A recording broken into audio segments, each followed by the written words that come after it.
Salut à tous et bienvenue dans cette nouvelle vidéo sur l'écriture, du coup troisième vidéo que je fais. Aujourd'hui on va plutôt parler conseils d'écriture et je me suis basée en fait sur des questions qu'on m'a posées comme je vous l'ai dit dans la première vidéo. Donc voilà, je sais pas si vraiment ça va être des conseils d'écriture ou quoi, mais c'est comme ça que j'ai interprété les questions qu'on m'a posées. Je me suis d'ailleurs fait une petite note pour bien me souvenir des questions. Et les questions qu'on m'a posées, c'est comment faire d'un sujet un livre, comment trouver le début et la fin, et si j'avais des astuces à partager là-dessus. Je précise une chose, déjà par rapport aux deux premières vidéos et par rapport à celle-ci, je n'ai publié qu'un seul roman aujourd'hui. J'ai pas l'expérience de 12 romans publiés, je ne vis pas de l'écriture, loin de là. Je me dis enfin écrivain parce que j'ai été publiée, mais je suis très très loin des trois quarts des écrivains. Donc cette expérience que je partage avec vous, mine de rien, est quelque peu novice. Et à chaque livre que j'écris, enfin du coup pour le moment j'en ai écrit deux, je suis en train d'écrire deux autres en même temps, on va dire. À chaque fois j'apprends des choses et je redécouvre des choses sur ma manière de faire. Donc si vous espérez avoir des conseils de pro et que tout va fonctionner pour vous, ben non. Et de toute façon, même si c'était Stephen King qui faisait cette vidéo, je ne suis pas sûre que ça vous permettrait d'accéder à quelque chose d'incroyable. Bref, je vous donne mes conseils, vous en faites ce que vous voulez. Comment faire d'un sujet un livre? Alors, quand on a une idée de sujet, par exemple sur un livre que j'ai commencé d'écrire là récemment, j'avais envie de parler d'une thématique. Et en fait cette thématique, je me suis vachement renseignée dessus. J'ai écouté des témoignages, j'ai lu des livres, enfin je me suis vachement renseignée dessus, enfin j'ai pas passé non plus 50 ans dessus. Je précise parce que souvent les gens ont tendance à dire ouais j'ai vachement bossé dessus, et du coup toi quand tu regardes ce témoignage ou quoi, cette personne qui dit qu'elle a vachement bossé dessus, tu te dis mais attends moi j'ai pas autant bossé dessus, et du coup tu culpabilises et du coup ça te freine dans ton élan. Donc juste rassurez-vous, chacun travaille de la manière qu'il souhaite.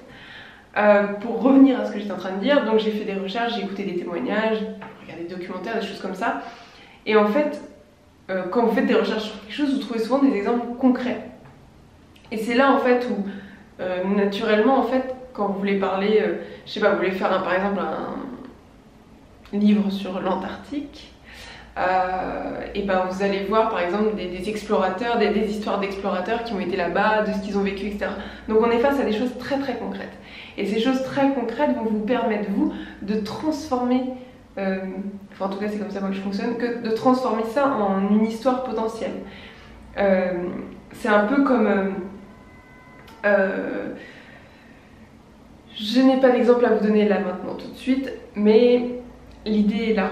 C'est-à-dire que plus vous absorberez de choses venant de ce thème, plus vous allez avoir d'exemples concrets qui illustrent ce thème, plus votre cerveau va prendre tout ça pour en faire une idée personnelle à vous et du coup l'histoire d'un roman. Sachant qu'à chaque fois, par exemple dans tous les romans que j'ai écrits, dans tous les écrits que j'ai faits, j'ai toujours mis quelque chose de ma vie, de moi, de ma famille, de mes proches, de gens que j'ai croisés, de gens parfois même que j'ai juste... Par exemple, il y a un truc que je fais quand je vais dans des marchés ou dans des brocantes, des trucs comme ça. Parfois on entend des phrases, vous savez, tout le monde discute entre eux, etc. On entend des phrases surprenantes, bah, ces phrases-là je les note et parfois je les ressors dans des romans, et voilà, et ça vient d'une personne que je ne connais pas, mais qui à un moment donné m'a touchée. Donc il ne faut pas avoir peur de se dire ah j'aimerais trop écrire un livre là-dessus mais je sais pas quoi raconter. Ben non, d'abord regarder ce qui a déjà été fait, etc.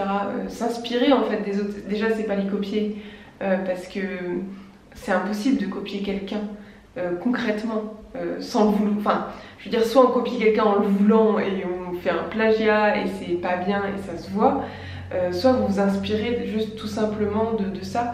Et je me souviens quand j'étais à Amsterdam il y a quelques semaines, j'avais été dans un musée qui s'appelle je sais plus, et il y avait une citation d'un artiste dont je ne me souviens plus non plus le nom, je suis utile aujourd'hui, qui disait qu'en gros toute sa vie il avait caché le fait qu'il s'était inspiré de Picasso, alors qu'en fait il aurait dû dès le début dire ouvertement qu'il s'inspirait de Picasso. Et quand on voit son œuvre, franchement ça ne se voit pas, mais le mec il a été porté par Picasso, comme vous allez être peut-être porté par un auteur ou porté par un peintre, un photographe, n'importe quoi, qui va vous donner en fait l'essence de la créativité, puisque la créativité au final c'est quelque chose qui se matérialise par la communion en fait entre plein d'êtres et plein d'idées, même si chaque idée est personnelle. Voilà. Donc du coup, comment faire d'un sujet un livre? Bah voilà, trouver un début, une fin. Je n'ai jamais commencé un livre en ayant une fin, déjà. J'ai toujours fini mes livres en fait à la dernière page en me disant bah ouais je crois que là c'est fini.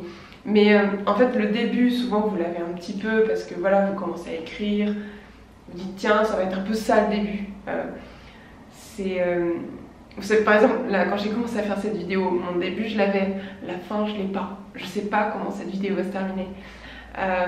Donc en fait à un moment donné, vous allez voir en écriture, enfin c'est ce que ça me fait encore une fois à moi, peut-être que ça le fait pas à tout le monde, peut-être que vous le ressentirez jamais, mais c'est très cool du coup, enfin moi je trouve ça très cool comme ressenti, c'est qu'au début donc vous allez écrire vos personnages, vous allez écrire votre histoire, et à un moment donné en fait vos personnages vont vraiment prendre vie dans leur propre vie que vous avez créée, et ils vont en fait courir tout seuls. Vous savez c'est un peu, vous les poussez au début avec le vélo, et puis à un moment donné, bah, en fait c'est eux qui enlèvent les petits trous carrément. Et du coup ça roule comme ça. Alors bien sûr vous avez un fil, bien sûr vous avez le contrôle, mais ce que je veux dire c'est qu'à un moment donné vous allez vous surprendre vous-même à découvrir des choses de vos personnages sans même l'avoir imaginé au début. Et c'est pour ça que prévoir une fin est compliqué. Après si vous écrivez des polars, des policiers, bon j'espère que grosso modo vous avez le coupable au début quand même. Enfin je sais pas. Enfin, je sais pas, pour le coup j'écris pas de policier ni de polar et je n'en ressens pas le...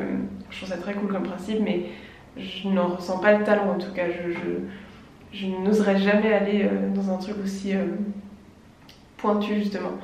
Mais en tout cas pour tout ce qui est roman contemporain, bref, je pense que vraiment là vous pouvez vous laisser aller.